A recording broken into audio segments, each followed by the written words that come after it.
राधे राधे। आपकी अपनी अमृत कलश चैनल में आपका स्वागत है। श्रीमद् भगवत गीता में भगवान श्री कृष्ण कहते हैं कि सभी जीव अपनी स्वाभाविक प्रकृति के गुणों के कारण कार्य करने के लिए बाध्य होते हैं और कोई भी प्राणी एक क्षण के लिए भी अकर्मा नहीं रह सकता। जो कर्मयोग का अनुपालन करते हुए बाह्य रूप से निरंतर कर्म करते रहते हैं लेकिन उनमें आसक्ति नहीं होती और वही मनुष्य श्रेष्ठ कहलाता है। जब हम भगवान के प्रति आभार व्यक्त करते हुए अपने कर्तव्यों का पालन करते हैं तब ऐसे कर्म यज्ञ बन जाते हैं और यही यज्ञ की अग्नि से तपकर मनुष्य भगवान श्री कृष्ण की शरण प्राप्त कर सकता है।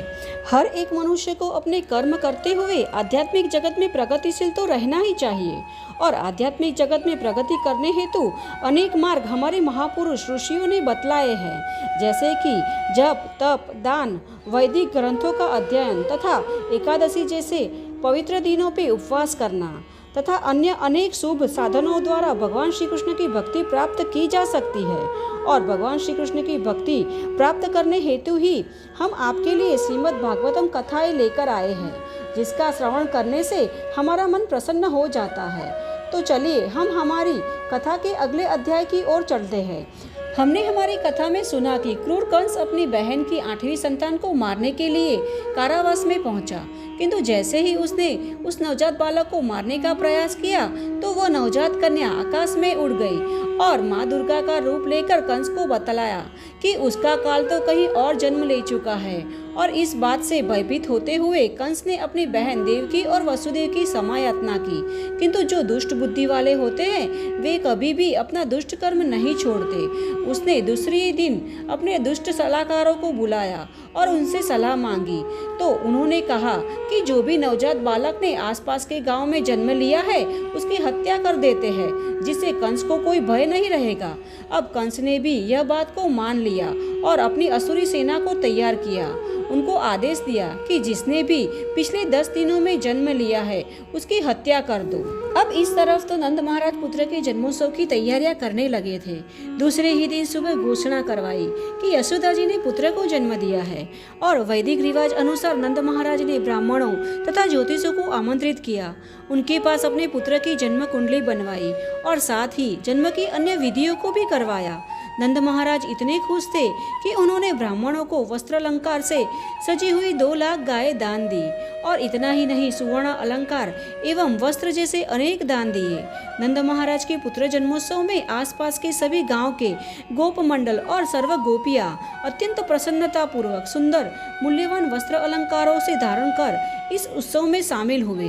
पुत्र के भावी कल्याण हेतु ब्राह्मणों द्वारा जो विविध प्रकार के मंत्रोच्चार हो रहे थे उसमें चारों ओर दिव्य वातावरण फैल गया।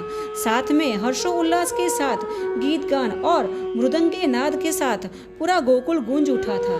पूरे गोकुल को अनेक प्रकार के सुगंधित फूलों से सजाया गया। सर्वत्र सुगंधित जल से छिड़काव किया गया।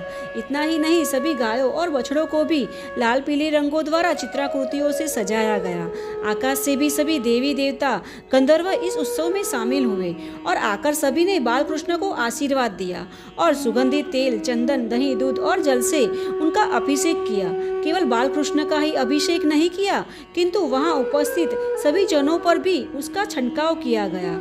इस मंगलमय उत्सव में गोप बालों और गोप कन्याओं ने भी प्रसन्न होकर एक दूसरे पे ऐसे ही घी, दूध, दही, जल से छिड़काव करने लगे।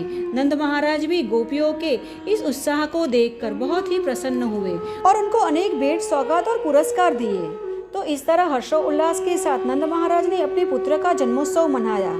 तो चलिए हम भी इसी हर्षोल्लास के साथ बहुत ही जल्द आने वाली यही श्रावण मास की परम पावन अष्टमी तिथि के दिन हमारे बाल गोपाल का जन्मदिन मनाते हैं।